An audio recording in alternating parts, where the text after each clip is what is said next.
Welcome. It's going to be a wonderful evening here tonight. What a great crowd. So I'm Willett Smucker, and it's an honor of mine to represent this area, Pennsylvania 11th District, which includes Lancaster County and some of York County. How many of you are ready to elect Donald J. Trump as President of the United States?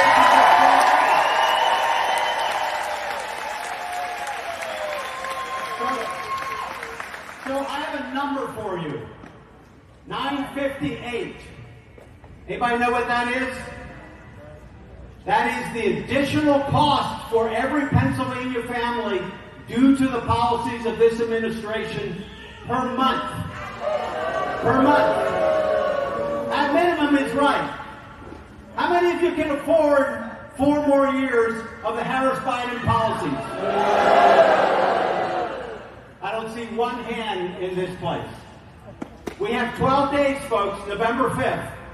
And in fact, you don't even need to wait for November 5th. You can vote now. Early voting is going. How many of you voted so far? Yes! That's a lot of people. And there's a lot of people who haven't. And you can go vote. Go to swampthevote.com. Take that down. Swampthevote.com. It'll tell you where you can vote. And if you're in Lancaster County, you can even vote on Saturday. They're opening up the courthouse between 8 and 12 on Saturday, so you can vote early. I do have an announcement. So this will be a special fireside chat this evening. Take out your phones. This will be a part of a TV special on Dr. Phil's new television network, Dr. Phil's Merit TV. So you're going to be on TV. And if you want to watch it, when it airs next week, you can text 59627. Again, text 59627. You'll get an auto message with a link on all the different ways to watch. Y'all get that? 59627. You'll be part of the show next week. So I already mentioned Harris's economic policies that have caused the horrific inflation that we've seen. We've also seen what's happening at the border. Kamala's actions or lack of actions at the border. We're seeing we're in the worst place in the world, the worst security in the world since World War II as a result of the weakness of this administration. We need a change. The American people are worried. They're anxious, and in fact, it's not just economics. The American people's health is declining as well. As I said, people are worried and anxious. We're seeing a rise in anxiety, in depression, even in suicides are skyrocketing. We're seeing the American people, again, worried about their future. And that's why I'm so excited that in addition to Trump's policies of making America great again. We're going to make America great again? He's also prioritized making America healthy again.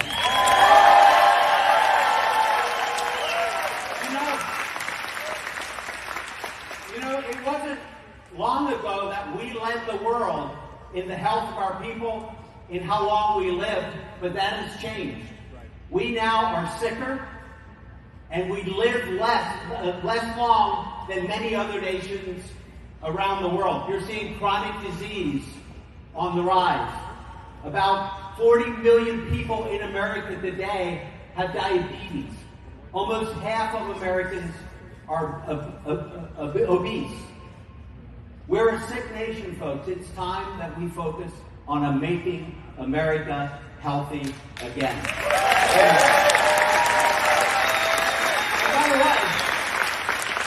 And by the way, the president accomplished a lot when he was the 45th president. He prioritized research and development. He passed the Right to Try Act, which gave terminally ill patients the access to life-changing illness. But we can do so much more. And what the president has said he will do is work with people like Robert F. Kennedy Jr.,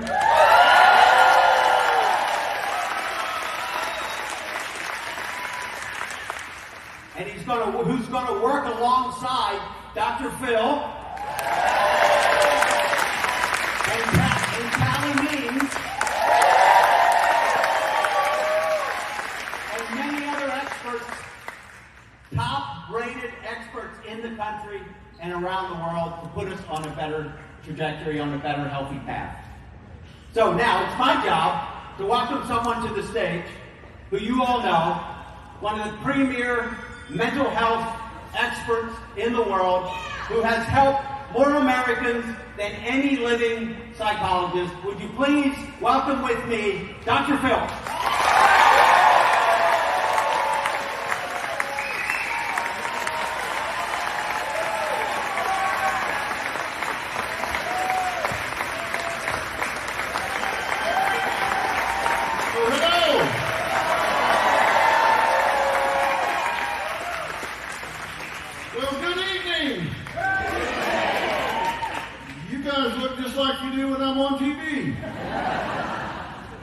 And you are going to be on TV, by the way.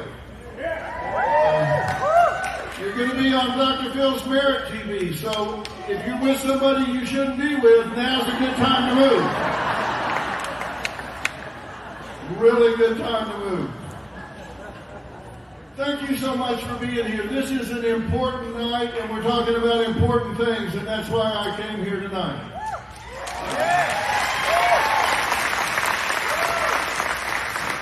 I don't want to waste more time, so I want to introduce the rest of this evening's panel. And I was asked by my good friend, RFK Jr. Bobby asked me to join him and to moderate this very important roundtable, Make America Healthy Again. And let me tell you, you're going to hear some things tonight that are going to shock you, it's going to upset you, and it's going to motivate you to not just get out and vote, but to get 5 other people to go with you to vote. And that's what we want to happen. You will not find an American family that is not touched by what we're going to say tonight in some way, whether it's your parents or your grandparents or your children that are pregnant, that are going to have children. This touches everybody. It's touched my family. It's touched my children. I have 4 grandchildren. All of them are touched in some way by this. It's incredible. It's incredibly personal to Bobby. He's been very bravely open about his battle with a heroin addiction for 14 years. And he is now fighting to end the addiction crisis in America. And God bless him for being open about it. There is an addiction crisis in America. I've covered this topic heavily in my new book. We've got issues.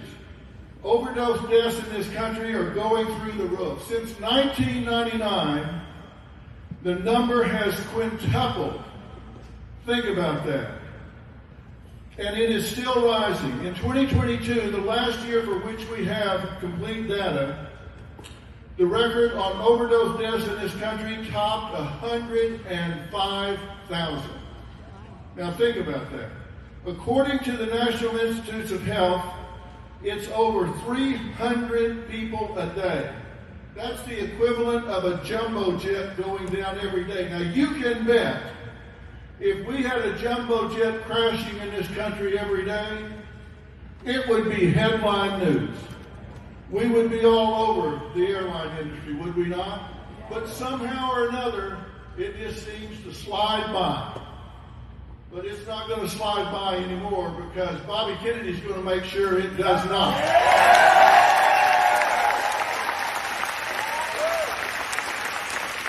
Also, you know my good friend Calley Means. He is the co-founder of True Love and co-author with his sister, Dr. Casey Means, of the #1 New York Times bestseller, Good Energy, The Surprising Connection Between Metabolism and Limitless Health.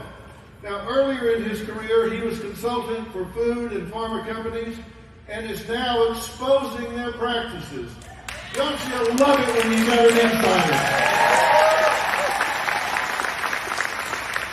They have weaponized these institutions of trust, and he has appeared on outlets such as Joe Rogan, Tucker Carlson, Fox News, and Dr. Phil. Please welcome RFK Jr. and Calley.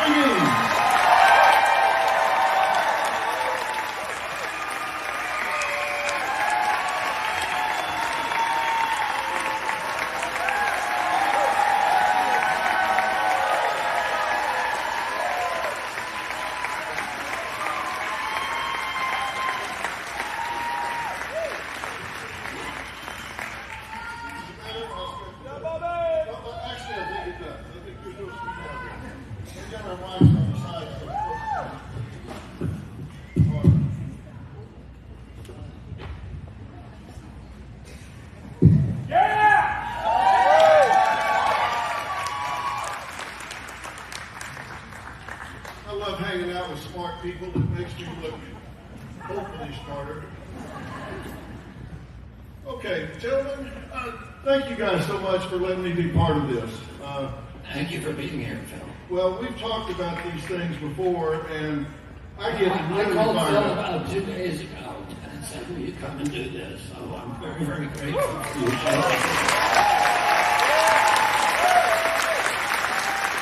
Well, I get fired up about this when you start talking about it, and I've talked to both of these gentlemen about this, and I get fired up. And let me start with you, Bobby. You've spoken at length about the need to make America healthy again. What does it mean to make America healthy again, and what does this encompass? What has to happen? Well, I like the way that you began. The congressman talked about how we were, when I was a kid, we were the healthiest country in the world. We had the most revered healthcare system. We had the greatest scientific agencies. NIH was the gold standard research agency of the world.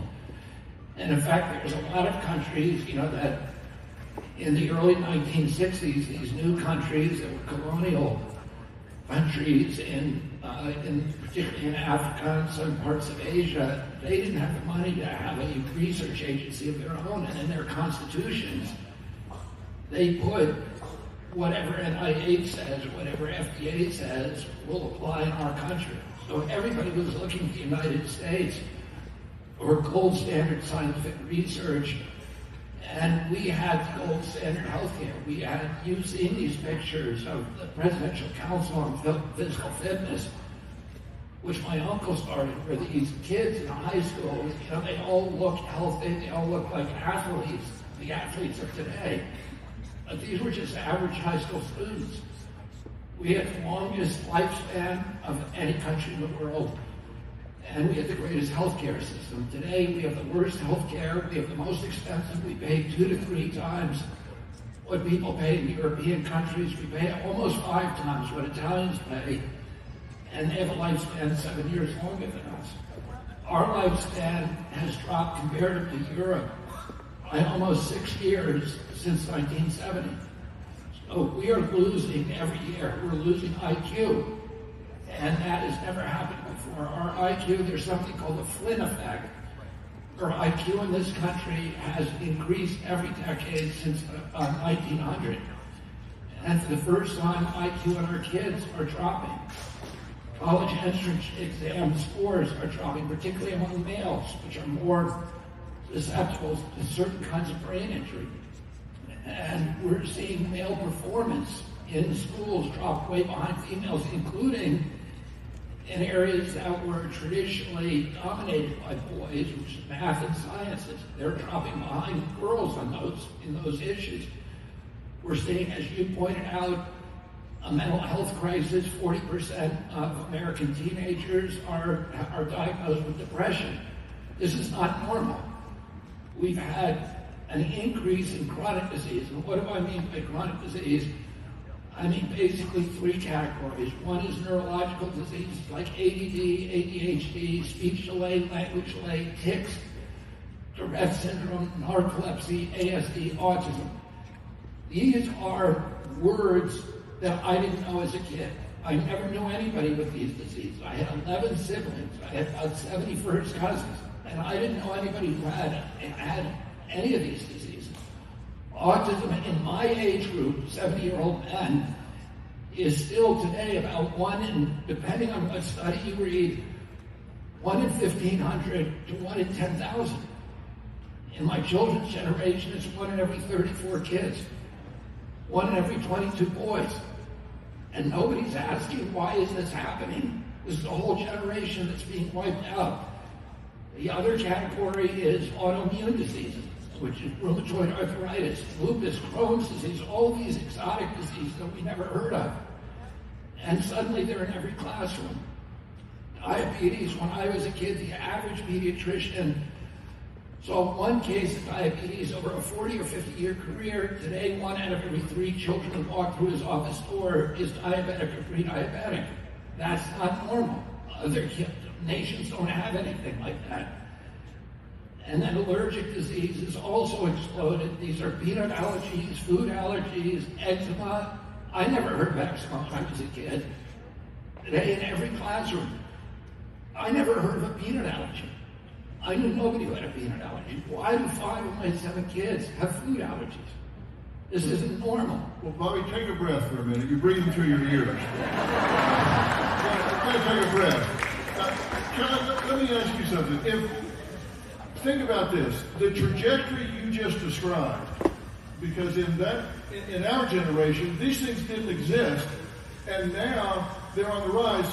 Where does this go if it continues? If it continues on this trajectory, where are we going to be in 1 or 2 more generations? And Calley, why is this happening? Are we not absolutely poisoning the children that are coming up through these generations today? This isn't coming out of nowhere. We're actually poisoning these children. Can we please get a round of applause for Bobby Kennedy and Donald Trump for putting these big ideas on the national platform?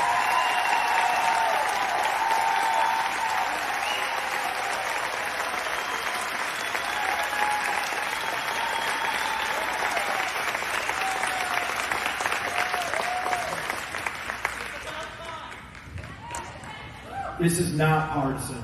There's not a partisan word coming out of Bobby's mouth or President Trump's mouth when they talk about this issue. The great realignment happening in American politics right now with Bobby and Elon Musk and Tulsi Gabbard putting everything on the line right now for President Trump is that there's no longer partisan. It is American people versus our uniparty that has co-opted our military and made us less safe, that's co-opted our education systems, made us less smart, and co-opted our health and is making us less healthy. To answer your question, we are sitting on the verge of a societally destabilizing health collapse in this country.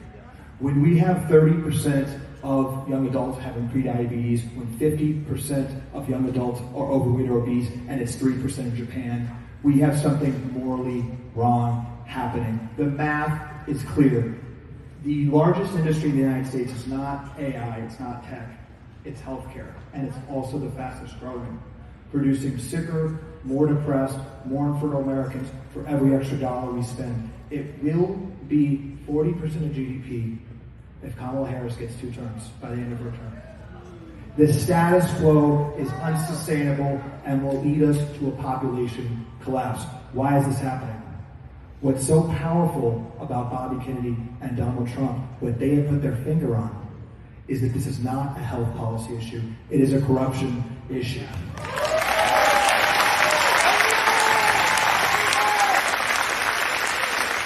Bobby mentioned the Italians. The American people are not lazier than Italians. But we are living 6 years less. We are committing suicide at a much higher rate. We are far less infertile. There's something happening, not with the people in this room. I know everyone in this room wants to be healthy. Everyone in the room wants their kids to be healthy. But you're being told by a corrupt medical system that you want to be sick. That's a lie. The reason this is happening is because the pharmaceutical and healthcare industry, just as a statement of economic fact, is the largest funder of politicians in America. They're the largest funder of media in America. They're the largest funder of academic research in America. They're the largest funder of medical organizations, which set the standards of care. They are the largest funder of every single institution of trust that impacts our health. And they've co-opted those institutions to where the NIH has had 8,000 conflicts of interest in the last couple of years. Just this week, the NIH did a $10 million study on whether puberty blockers for kids was a good thing or a bad thing. The results that just leaked today were that it's not such a good thing, and the NIH hid those results.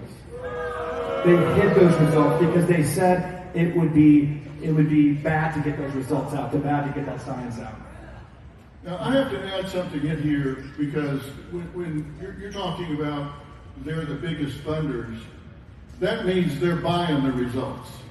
It means they're buying the results. And something else that we need to add to it, it's not just the physical health. Right now, in 2009 and 2010, we had the highest levels of anxiety, depression, and loneliness among our young people since records were being kept. And think about the fact that all of the young people that are involved in that, and the people that keep those records, the agencies that keep those records, are the same agencies that made the decision to shut down the schools when we got into COVID. Now, what does that mean? That means they knew that the kids were in the biggest mental health crisis since they've been keeping records. They know that the school system, where they have the interaction, where they have all the social development, where they have the mandated reporters who watch to see kids that are being molested or abused, those are the eyeballs on those kids. They shut down those schools and kept them shut down for so long without any plan to open them back up. And what we saw were the referrals for sexual molestation and abuse nationwide dropped as much as 40 to 50%. And those kids began to have educational gaps, social gaps, and increases even higher in depression, anxiety, and loneliness. And when you ask them why they would pull that down when they knew that that virus was not life-threatening to those children, they said, well, we did the best we could with what we knew at the time. No, they did not. They did not do the best they could with what they had at the time. And what Bobby Kennedy and Donald Trump are doing is saying we're going to have transparency with these agencies to know what they're doing and why they're doing it. I would add to that, just to tell you, one of a really typical way that the CDC handles this kind of bad news. CDC, lists childhood milestones, and the childhood milestones until last year said that an American child by the age of 12 months should be able to walk. That by 18 months, a child should have 50 words. Well, what we saw during the lockdowns particularly was a huge drop in IQ. That a Brown University study showed a 22-point drop in IQ among American children during the lockdown, 22 American toddlers during the lockdown. And the CDC changed about 1 year ago. CDC changed the childhood milestones so that now a child is expected to walk at 18 months and to have 50 words by 2 years. So what they're doing is they're normalizing the dumbing down of American children by telling us, oh, this is normal, don't worry about it. That's what they've been doing with autism for years. They've been trying to convince us, oh, we're just seeing it for the first time. And this is a lie. If you were seeing it for the first time, why aren't you seeing it in 70-year-old men? Why are you only seeing it in kids who are under 35? And the CDC hides those things from us to show us, to conceal from us, as Calley just said, when they get bad news, they bury it. They bury their failure to protect our kids. During COVID, we have the highest death rate of any country in the world. In this country, we had 16% of the COVID deaths. We only have 4.2% of the global population. Why are we giving awards to people who manage COVID? They have the worst record of any nation in the world by far. And why? And when you ask CDC why did we do so badly on COVID compared to the rest of the world, they say, "Oh, it's not our fault. It's because Americans are so sick." Because according to CDC, The average American who died from COVID had 3.8 chronic diseases. Well, COVID was killing healthy children. I can't find a single healthy kid who died from COVID. COVID was killing people who had chronic disease. And we have the highest chronic disease burden of any nation in the world, and that's why we were dying from COVID. So the chronic disease is life-threatening to us, and people worry about the next pandemic. Well, the next pandemic is going to affect us if we're sick. We got to get Americans healthy again. Well, you say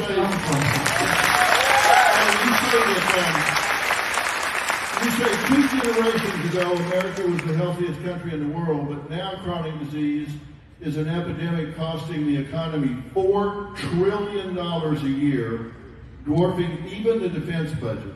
It's $4.3 trillion. It's 5 times the defense budget. When my uncle was president, 6% of Americans had chronic disease, and we spent zero on chronic disease in this country. Today, probably around 60%. We don't know the exact number because NIH stopped publishing that number in 2006. But by 2006, it had raised to 54%. It's almost certainly 60% today.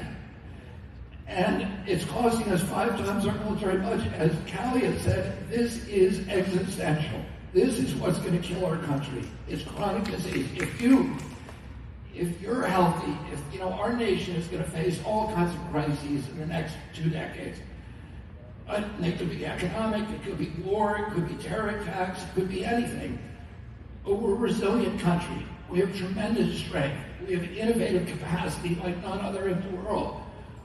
We have a kind of freedom in this country that other people don't have that gives us that resilience.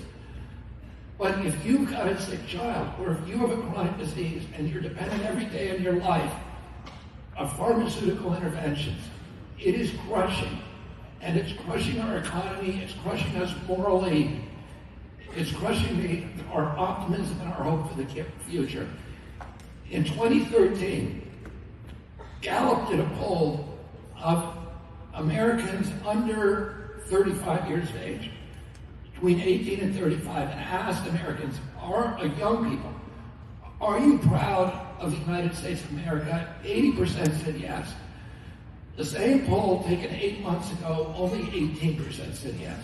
Because people have lost their pride in our country because they've lost faith in their own futures. Well, Calley, how do we go from trace levels to 60% with chronic diseases?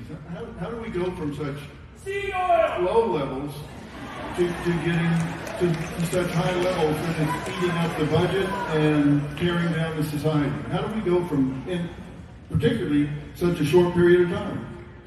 It's the broken paradigm of chronic disease management that we can change very, very quickly. Right now, 90% of our healthcare budget and 9 out of 10 killers of Americans and the conditions that are plaguing, I'm surely many people in this room and many kids, are chronic lifestyle conditions. That's what's plaguing America, right? Diabetes, dementia, Alzheimer's, heart disease, cancer, etc. These things are all exploding right now. And right now, when you are feeling a little sad, you get an SSRI. When you're feeling your child's a little fidgety, they get the Adderall, which is one molecule away from crystal meth. When you have a little bit high blood sugar, you get the metformin, 100 million prescriptions a year. When you're a little bit high cholesterol, you get the statin. My mom was on all those drugs. That's the average American. Many people here are on those. But that standard of care is a lie. The foundational premise of chronic disease is that these things are all connected. And that's not a lecture, and President Trump and Bobby Kennedy aren't lecturing the American people, but it's corruption because that is the clinical reality that depression is not an SSRI deficiency and diabetes is not a metformin deficiency.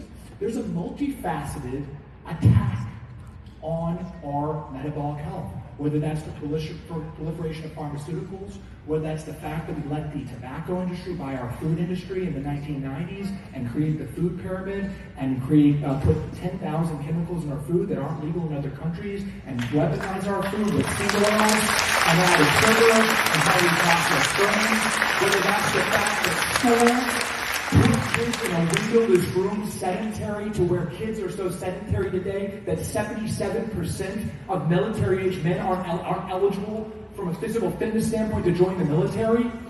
The fact that there's an absolute unrelenting war on our childs and our chronic stress, with our phones and from technology companies.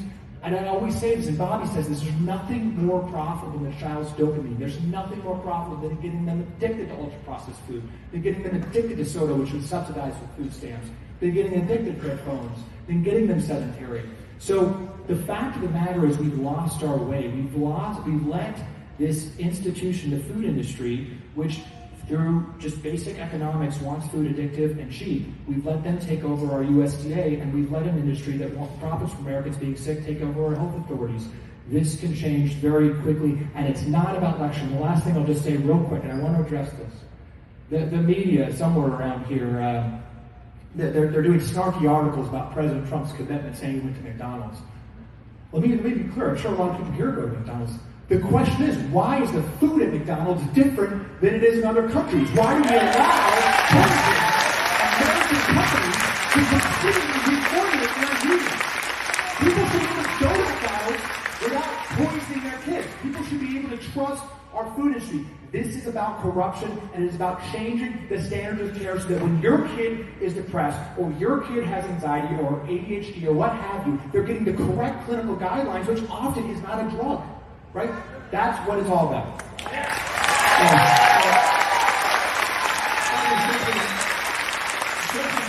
Something you taught me, and you and I were talking previously, that and this is they don't even call it corruption. It's so normalized now.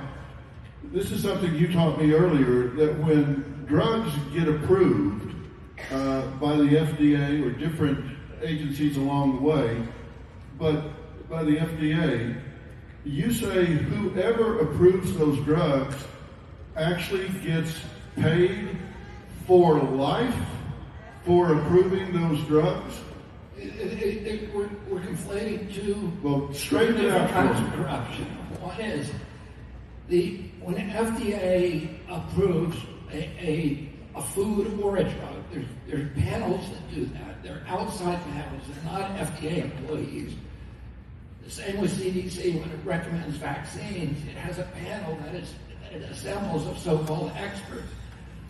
As it turns out, the experts on those committees, almost all of them, have conflicts of interest. So that they're making money from the companies whose products they're approving. And we're going to end that when we get into office.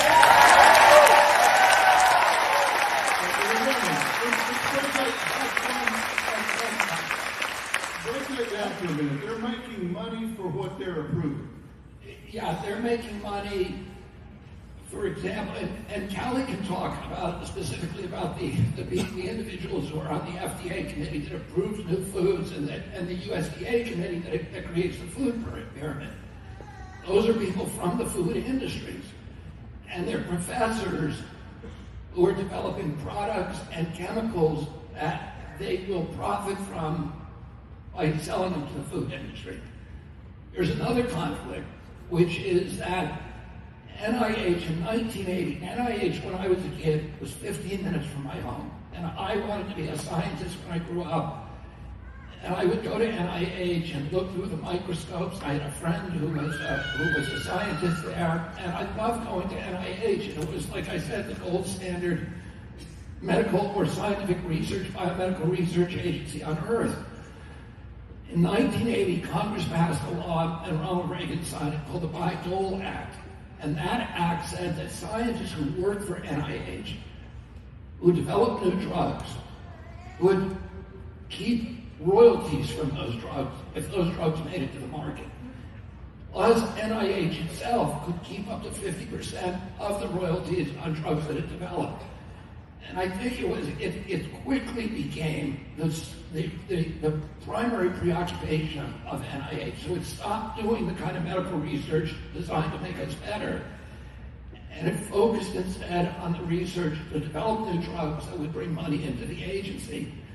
And I think, although I'm not sure of this data, and I don't use data usually that I'm completely unsure about it, but this is, let me say, this is true at some rate, although I may get the date right. But wrong, but I think it was 2016, there were 220 new drugs approved by FDA, and every one of them came out of NIH.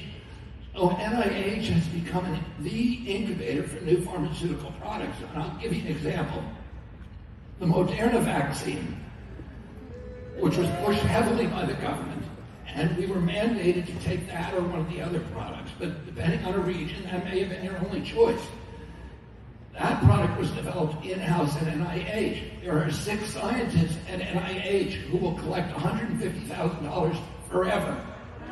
Not just for their lives, but as long as mRNA products are on the market, they and their heirs will collect money, so they're paying for their mortgages, they're paying for their boats, they're paying for their children's education, they're paying their alimony payments based upon if that drug sells in the marketplace. Plus, NIH itself owns 50% of the Moderna vaccine, so it will collect tens of billions of dollars from sales of that vaccine. So these are the regulators, and we pay through taxpayer money to find problems with those products, make sure that they're safe. But of course, if you're paying all of your bills with that product, you have a huge incentive to overlook those problems. And that mercantile impulse in any system will quickly overcome and subsume the regulatory function. I'm sorry, that's just a conflict of interest. I don't care how you paint it, that's just a conflict of interest. Calley, all right? Dr. Phil, it seems like it's surprising you. I think it's surprising everyone in this room. There are not conflict of interest rules today among FDA advisory committees that are approving drugs. 19 out of the 20 experts who are on the USDA Nutrition Guideline Committee that set the standards for your children are paid for by food and or pharma companies. Today, the USDA says that added sugar can be a healthy part of a 2-year-old's diet. We have a metabolic health crisis among children with obesity, diabetes, and cardiology issues among kids. The biggest, probably here, right? The biggest building in every city I go to is a brand new children's hospital, right? A brand new pediatric cardiology center. Politicians on both sides of the aisle go to that ribbon cutting ceremony. Why do we have so many pediatric cardiology centers being built? That is not a sign of progress. That is not a sign of progress. I'll just say one more thing. On the FDA, and this is a sign of optimism. I feel like what's happening in this movement is we have an existential moment, but the messages, and Bobby says this, and I can tell you it's true, this can change so quickly. It is just that the FDA advisory committee that's giving advice on obesity, that people should not be paid by obesity drug makers and telling 6-year-olds they should be eating lifetime obesity drugs. That's what happens. We just need to get the conflicts out of the science and have real, actual, fearless science about why we're getting sick. Well, but these agencies are so utterly captive that they become corrupt to their cores. So if there are drugs that come along and actually help people, and they're not patented. In other words, they're patented expired, like hydroxychloroquine or ivermectin, or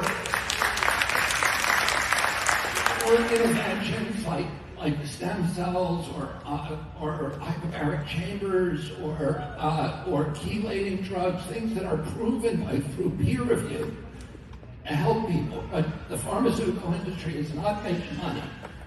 They are actually serving the interests of public health. The FDA will try everything in its power to destroy them. The FDA is the enemy of raw milk in this country. Do you know what happened to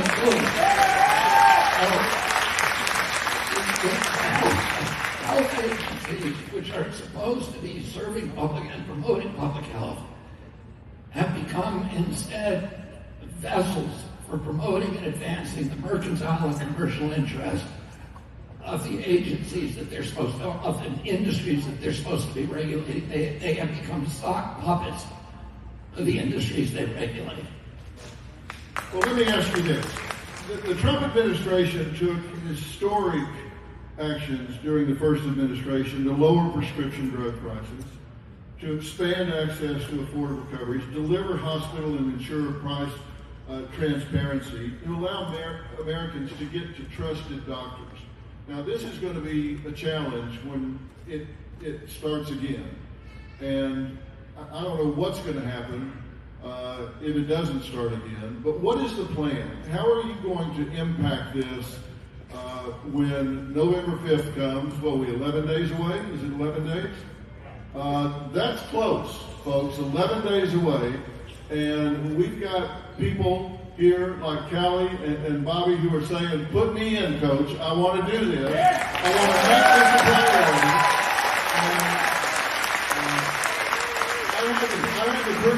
I had the privilege of being Bobby's first interview when he made the announcement that he was going to pursue this with the Trump administration. And the first thing you sat down and talked to me about was, I want to make America healthy again. That's what you said, because you were broken that deal with Donald J. Trump.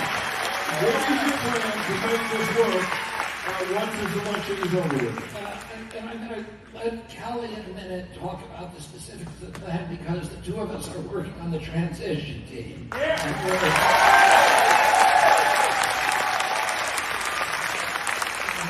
Calley has a whole menu of specifics, but what I try to do and what Calley has tried to do is not talk about anything that we have to push through Congress.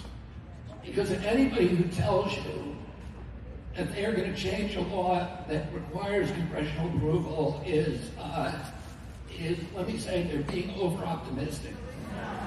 And I, during my campaign, have never made that promise. I've said, if you've got to go to Congress, I'm not going to tell you. I can tell you what I'd like to do. I can't make any promises. What we have figured out, and what both of us have spent a lifetime between us studying, is how to change things through executive order, through policy changes, and through regulatory changes.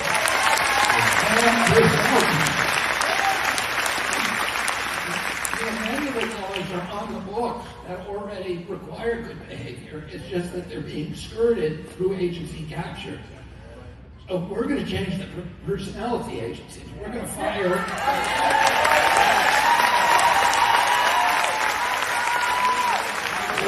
We're going to fire on day one, or if you can't fire them, we can ship them to a new HHS headquarters in Guam.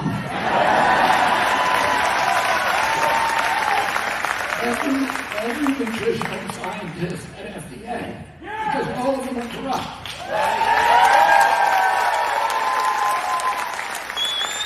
All of them are complicit in the work of our children.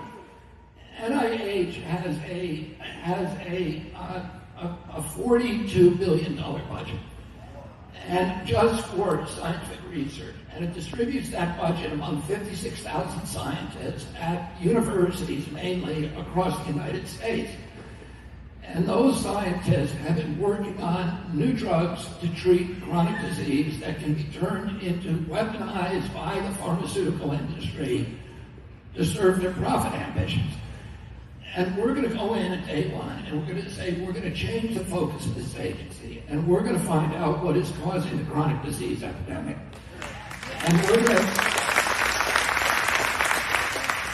for 30 years, CDC and NIH have looked at this autism epidemic and said, we don't know we know it's not vaccines. But we don't know what's causing it. Well, we're going to find out what's causing it. We're going to do that in a couple of months. All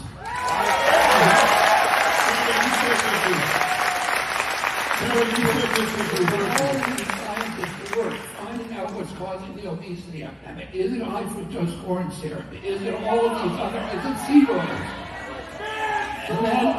And once you have the science out there, and you can tell the truth to the American public, two things happen. One is you give people choice. We're not taking choice away from anybody. If you want to eat Dunkin' Donuts or packaged foods, you should be able to do that. You're an American. But We're going to give you the information. We're going to make them put it on the label. This is a false statement. How fast can you turn around? How fast can you turn this around? This could turn around very quickly if every single person here sends a message in November, which I believe is one of the most important moments in American history. We need to win the states. We're not expected to win. We need to win the popular vote.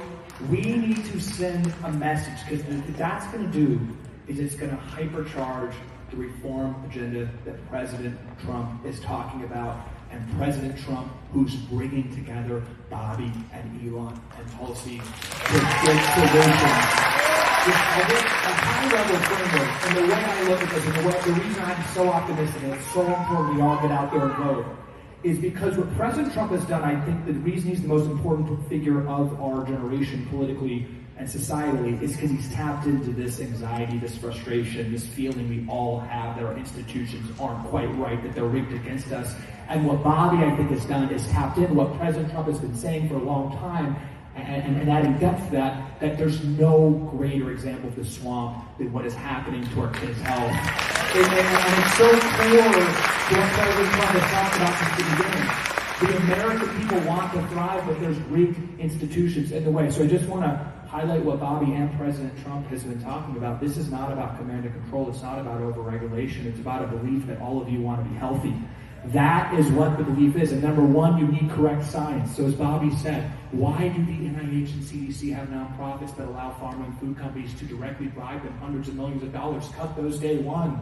Why are there 23 different divisions of the NIH that are all siloed, that all have corrupt, siloed research on mental health and cardiology? Why don't we put them all together? Why don't we ask and reorient and sign them in executive order? Bobby's putting together for President Trump. Let's reorient the NIH to asking one question: why are we getting sick? And let's not worry about embarrassing anyone who's given us previous guidance. I cannot explain to you how important that is. You ask how quickly it can be done. We know why people are getting sick. There's research out there. We need to open source it. We need to analyze it. We need to give people the information. It's not about regulation. Let's get that information out there. Let's figure out what's happening to glyphosate, what that's doing, why something. You have to wear a hazmat suit to spray on our crops that's being phased out of every other country. Why that FDA says that's safe. Seed oils are being phased out of every other country. We're told that's actually healthier than other animal-based fats. Let's get real research on that. Let's just get the truth, and then you and policymakers can do as they will. The second part of that, and this can also happen very quickly, and this is what President Trump has talked about, the Republican platform, the health language that President Trump steered, said the Republicans support chronic disease reversal policies and benefit flexibility. What does benefit flexibility mean? It means less mandates and more flexibility where you can put your healthcare dollars so you're not jammed a drug down your child's throat, and you can actually have flexibility. Maybe experiment more holistic. Exercise, food. As long as we have the right information and allow you to do the right decision, the personalized decision with you and your doctor, I think we'll be okay.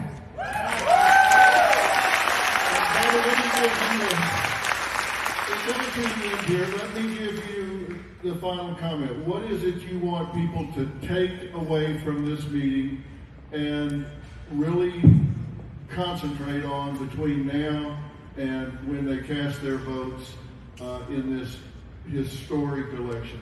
What is it you want them to really focus on going forward? No, I don't know how many of you saw Kamala Harris when she did her interview on The View, where she was asked, is there anything that you would change about the Biden policies? And she said, I can't think of anything. Oh, if you want more of the same, you should go and vote for Kamala Harris. If you want to completely change America, and you know, I've disagreed with President Trump about many things over the decade that he's been in politics. But one thing about President Trump is that he's fearless. And that's what we need in a political leader. We need somebody who's willing to go up to challenge orthodoxies, to break institutions that are no longer doing their jobs, to fire people. That's what he's an expert at. You're fired. Who are not serving the public interest. And to me, there's been no, in every election, we make this statement that this is the most important election in our lifetime. Well, this is now the most important election in my entire lifetime. You get that? And we've got to win the state of Pennsylvania. If we win the state of Pennsylvania, we win the country. So.